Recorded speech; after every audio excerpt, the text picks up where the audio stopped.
John Milton. Paradise Lost as an Epic. Before we undertake a literary evaluation of Paradise Lost as an epic, it is useful to define in general terms what essentially an epic is.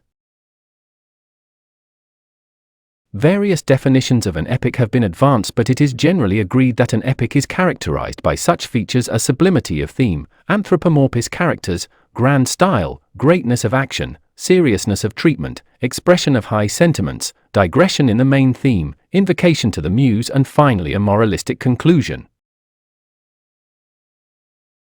If we look at the whole history of epic writing, we can rather conclusively maintain that Homer's Iliad and Odyssey in the primitive Greek literature, Virgil's Aeneid in the Latin period, the Beowulf in the medieval period, and the Paradise Lost in the Renaissance period have proved world's greatest epic compositions in the Western literature. However, Homer's epics have been conceived as the chief model of this type of writing. Even the Eastern epics of Mahabharata and the Shahnameh Islam followed almost the same principles.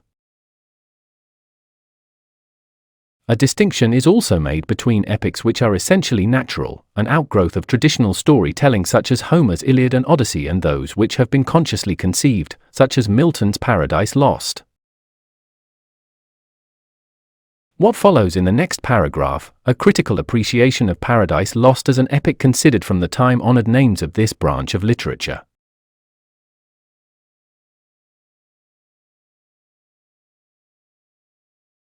The first and foremost quality of an epic is that it has a central theme of grand scale. For a narrative poem of an epic dimension, it is natural to admit of a number of themes and interpretations, yet it usually revolves round one central point and the rest is peripheral and subservient to the main subject. The main theme of Iliad is the destruction of a city, and that of Aeneid the foundation of an empire, but the theme of the Paradise Lost is of universal nature, the fall of man. While the theme of other epics is of national interest, Milton's subject undoubtedly transcends national boundaries and assumes cosmic character, although he had been toying with the idea of writing on the ancient British history of the pre-Anglo-Saxon period described in terms of Arthurian saga. Eventually he gave up everything in favor of a biblical theme and attempted something which was never contemplated before. In this way, Milton chose a topic dealing with the entire mankind and depicted the destiny of all humanity through the sin of the first man created by God Almighty.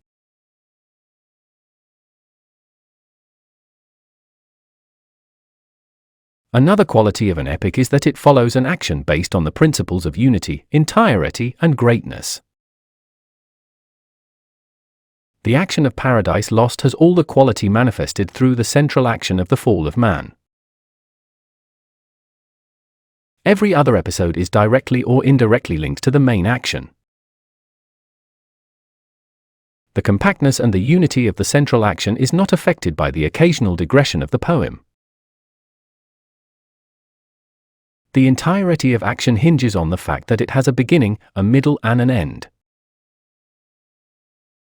Following this principle, the action in Paradise Lost is triggered off in hell, executed on earth, and brought to finale in heaven. The greatness of the action of Paradise Lost is evident in the thematic choice, in the duration of theme, and the portrayal of characters.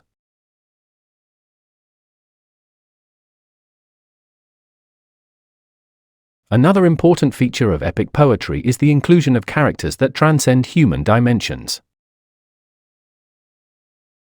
They are larger than life vis human standards, so that the ordinary people hold them in great awe and wonder. Homer used god and goddesses, Virgil employed supernatural characters, but in Milton, the epic grandeur reaches its peak. Here we have all sorts of variety ranging from Adam, Eve to God, Christ, Satan, his followers, the good and evil angels. Thus almost all the characters in Paradise Lost are of gigantic and superhuman proportions, yet none is which lacks qualities befitting their inclusion in the epic.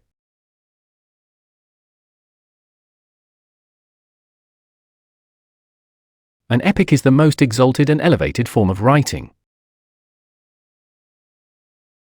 Its style, therefore, must be compatible with its theme, which is traditionally of a higher order of conception, as is exemplified in all the epics written prior to Paradise Lost. The Paradise Lost has undoubtedly a grand style. Vast similes and metaphors, images and analogies contribute to make its texture rich, varied, and colorful. All these stylistic embellishments have been derived from various sources: philosophy, logic, medieval thinking, theology, geography, Renaissance discoveries, and contemporary ideas about both micro and macrocosm. This gives Milton's epic an element of sublimity, steadiness, beauty, and suggestiveness.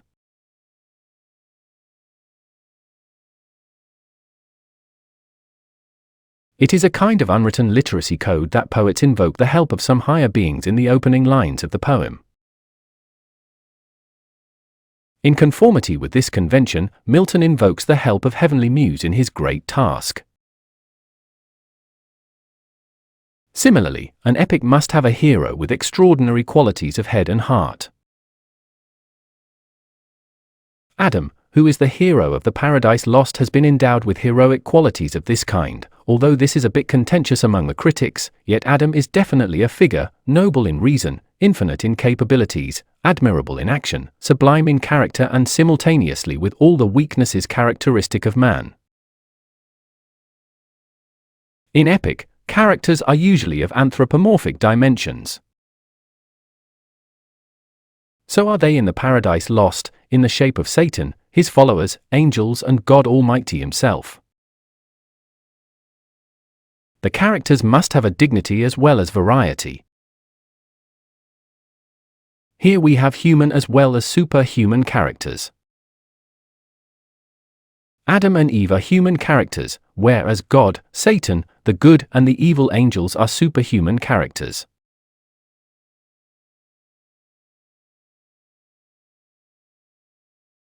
An epic is a serious poem embodying sublime and noble thoughts. There is no room for fun and non-seriousness in classical epics. Milton's Paradise Lost is a sublime poem characterized by sublimity of thoughts and sentiments. All the major and minor incidents in the poem receive equal treatment with seriousness.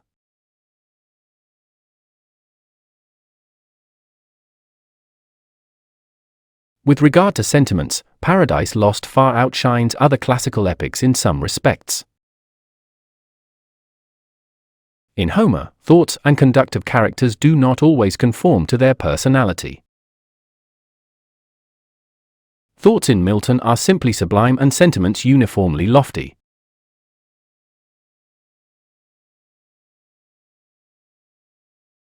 An epic is inconceivable without an explicit moral lesson for the reader. It is something inextricable from the Paradise Lost. Milton clearly seeks to justify the ways of God to man, the rationale behind religion, and the necessity of obedience to the divine law.